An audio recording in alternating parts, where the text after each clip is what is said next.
Grand Rising Queendom, Grand Rising. I missed you guys. I have not done a video in a while. Life happened. A whole bunch of things happened. We celebrated my son's birthday. Those of you that have been following along in the Queendom, I've been sharing about all of that. So I am back from the trip. Thank goodness. As you can see, I have my little bulletin board behind me. I'm at my house again. And I wanted to pick up in these live videos where we left off. We have a lot of things to discuss. And remember, I created this group to hold myself accountable. So I'm going to do that. I'm going to continue to do that. So once again, you guys know, I talk a lot, so I have to write everything down to make sure we don't get too far off topics. First thing I want to discuss with you guys is where we left off in the last video, where we were talking about race, and I shared with you guys what I found out about the Italians and their ancestors, and I wanted to go back to that very point right there of I hope and I know, remember we don't like the word hope, I know that now we all have the understanding, if we did not before, that race is not real. It's not real at all. It's just something that they made up as a distraction to pit us against each other. Right. It doesn't exist at all. Culture is what matters. Culture is what's important, not race. So, and we proved that with our last video. So, moving on from that, I'm not going to go too far deep into that because we have so many other important things to discuss. And I've said the statement before, you guys, slavery never ended. It just changed forms. And I want to elaborate on that. So what I mean by that, you guys, is straight up, their job is a plantation. It's all these jobs that they have going on out here are plantations. And just because we're not in the field, bending over, picking cotton every day, and, sleeping in, the slave quarters behind the plantation house, and, eating out of a pig trough for our meals does not mean that slavery did not end. It never ended. It just changed forms, right? We need to get that through our heads. We are still slaves on these jobs out here.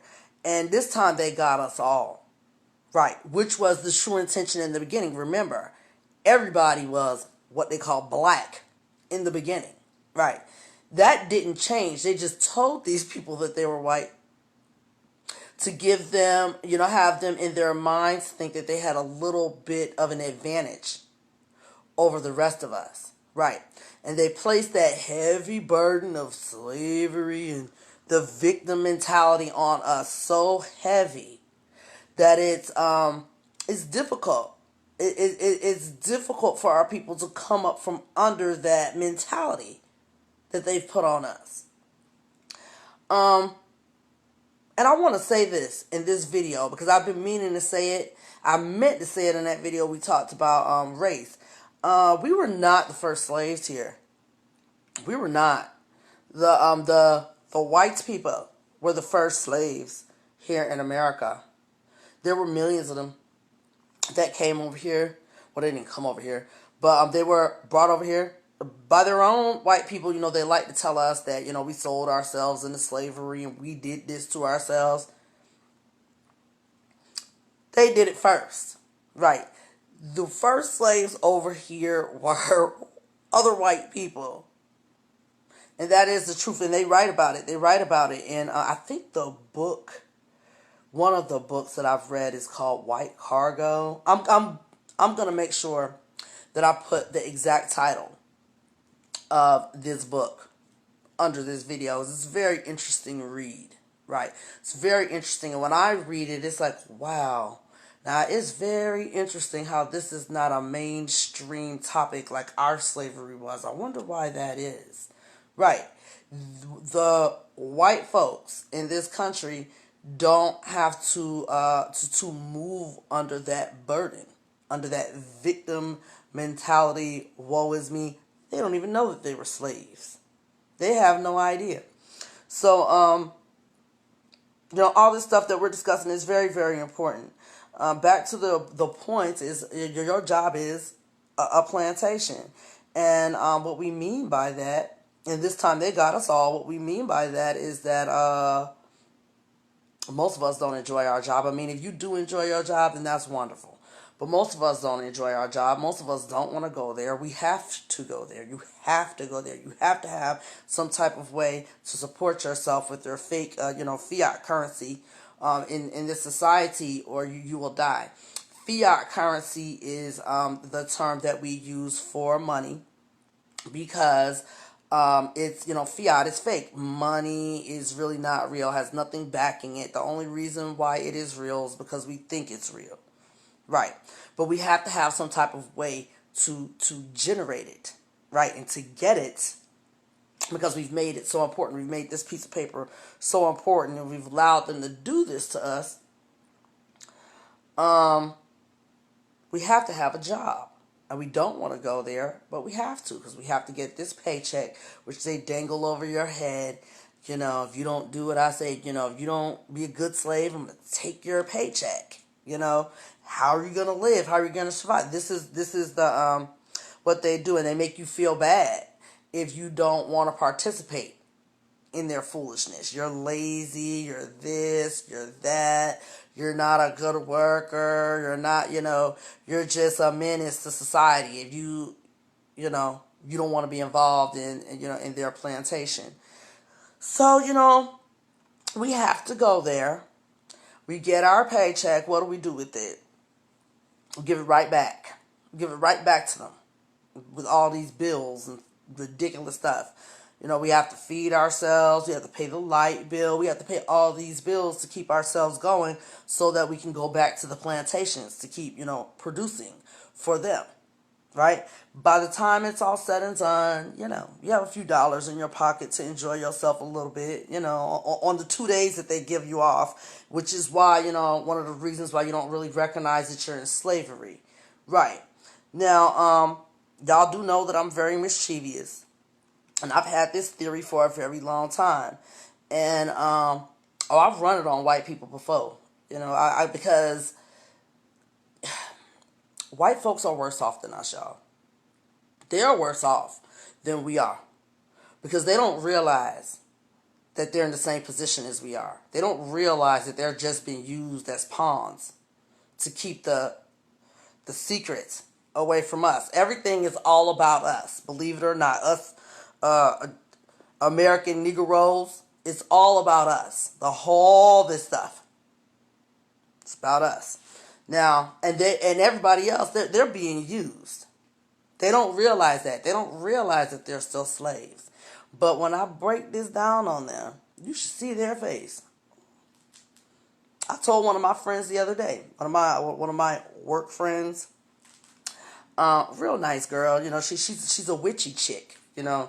I always stay around witchy white people because they have our stuff.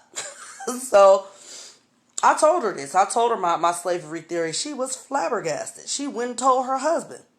Her husband said, she might have a point there. They don't think like this. They don't have that victim mentality. They don't think this way. So I love to do that. That's to drop on them that they are slaves. Their job is a plantation. And, the whole nine. You should try it and see what happens. It's quite interesting, their reactions. So, this all boils down to, you guys, and I said that we were going to talk about this. I've said that we're going to talk about this, and we have not done so yet. This all boils down to, we need our ancestors out here. We need them out here.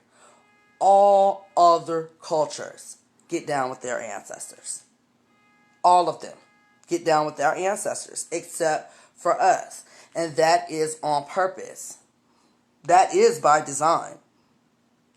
That we were, programmed to stay in these religions and away from the spiritual realm because they can't beat us in the spiritual realm. And they know that. So they have to keep us in the physical with all these distractions and all this foolishness and all this stuff.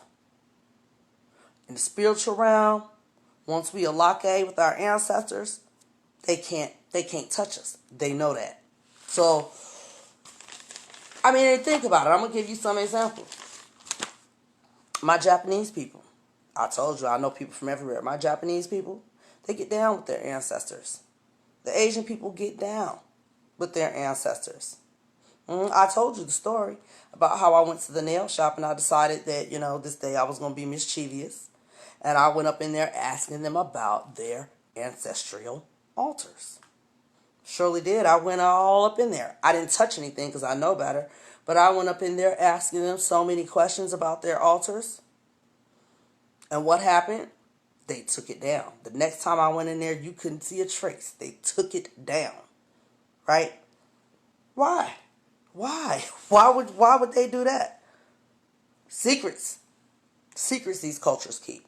Anyway, let's talk about the Mexicans. Now, I told you I'm from California. We talked about the Mexicans in our last video and how they have lots of blackness in their culture. When I talk about the Mexicans, I'm talking from personal experience. From California, I'm from Los Angeles. I have Mexicans in my family. Like, Mexicans raised me. They live next door. I went to school with them. They raised me up, so I know what I'm talking about. The Mexicans celebrate their ancestors big time. Big time. They have a whole holiday dedicated to their ancestors. It's called Day of the Dead. It's November 1st, the day after Halloween. They have parades. They dress up in skulls. Like, they have a whole deal for their ancestors. Go watch that movie Coco. Go watch it, that Disney movie. That is some real stuff. When they have all those altars in their houses, they really have those altars in their houses, and it's no big deal. It is a no big deal at all. Right. We all know that. But it's never, because we've been so conditioned, it's never dawned on us. It never dawned on me as a kid to be like, I wonder why they have all these, altars, all this stuff in their house to their ancestors, but I don't have any of that stuff. I don't talk, once somebody passes away in my family, they're dead and gone. We don't deal with them anymore. We need to stop that. We need to get back with our ancestors, you guys. And once we do that, I can't even, I'm going to tell you a story that happened to me from working with my ancestors. I think I'm going to tell you this story in the next video because I'm going to do a video now on how to create an ancestral altar. Every single one of us needs to have an ancestral altar in your house, whether it's a small one or a big one. We need to talk about altars because there's no reason why we should be the only ones that are not getting down with our ancestors. Even these white Americans are getting down with their ancestors. Who's on your money? Go in your wallet right now and take out your bills. Who is on there? Dead presidents. Those are ancestors. They could have put anything on there. They could have put nature on the money. They could have put anything on there. All this stuff is strategic for a reason. This is their ancestor money. This is how they're paying tribute to their ancestors. Right. We're the only ones not doing it. And our ancestors need us just as much as we need them. We need our ancestors out here with all this stuff they're doing to us. We need them. It's time to start reconnecting. So in the next video, we're going to get deeper. We're going to get deeper into how I connect with my ancestors. And, how we talked about everybody has a different essence. When I make these videos, I'm not trying to tell you what to do. I'm telling you what I do. right? This is everything that you do should be for you and about you. And if you're operating from love and self-love, it will help others and it will reach others. So please don't feel like that, I come on here and I'm being, no. I'm just explaining to you the things that I do to stay connected. Right. So, next thing we're going to talk about is the Grand Rising Challenge. Grand Rising Challenge is still going, you guys. I am revamping the Grand Rising Challenge because I believe in the Grand Rising Challenge. I do believe that it is time for us to make amends to the universe for how we have allowed this to get out of control. And it's part of that is taking responsibility, putting ego aside and taking responsibility. And that's not necessarily an easy thing to just jump right into. Right. I have come to the realization that there are some things that we need to do before we embark on that atonement. Right.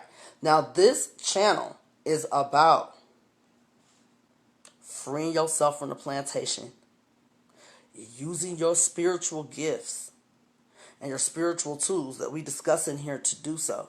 Right. So my next videos that are coming out are going to be all about that. Right. So the Grand Rising Challenge is still in full effect. It is changing form. Just like slavery changed form, we're allowed to do that. Right. It's changing form.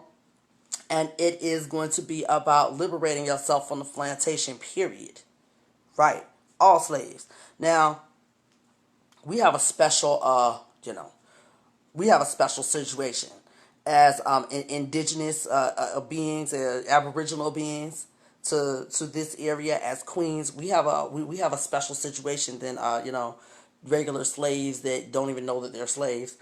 But it does have to begin with us. It has to begin with you, having the realization that you are all powerful. Right. You're in control of everything that happens. That's the good, the bad, and the ugly.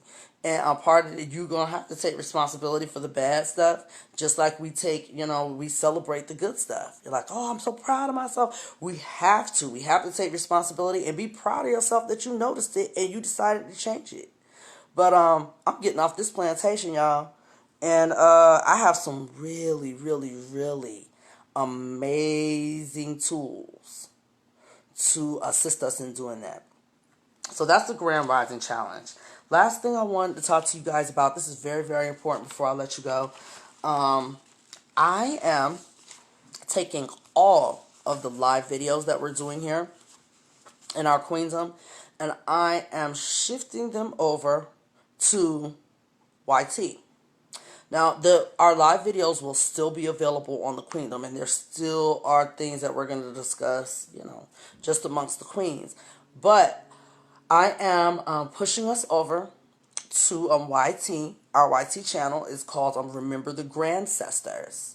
And Grandcestorz is a term that my son, Elijah, my little Elijah, made this term up. We take nature walks and we love the trees. And I was explaining to him how important the trees are to us and how long they have been here. They've seen everything and they know everything. And I've explained to him just how sacred and spiritual and important the trees are to us. And he started calling them the Grandcestorz long, long time ago. Maybe he was, very, very young. He started calling the trees the Grandcestorz. So our channel is going to be called Remember the Grandcestorz. I'm sliding all these videos over there. Please, please, please go over to YT. Like, subscribe, notify. We want this thing to get big because it's very important. The stuff that we're discussing here is very, very, very important. Also, please, queens, drop your YT channels down here. We need to be connecting. This is not just about, us connecting with me.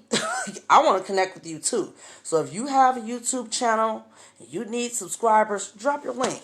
Drop your link below this video so that we can subscribe to each other and we can exchange information amongst each other, because I know that every single one of you has information for me that I need. Right. I would love to get down with you. So please, please drop your links. I'll be happy to subscribe to every single one of you. And every single one of us should be doing that. Right. Drop your link and then go down the list and subscribe to all your Queencestorz on there. Right. This is the beginning. This is the beginning of the Grand Rising Challenge, of us coming together for this atonement. All right, I love you guys. Thank you for rocking with me. You're going to be seeing my face a lot today because I have a lot of information to release. I should not have waited this long. Peace and love, Queendom. And until we meet again, one.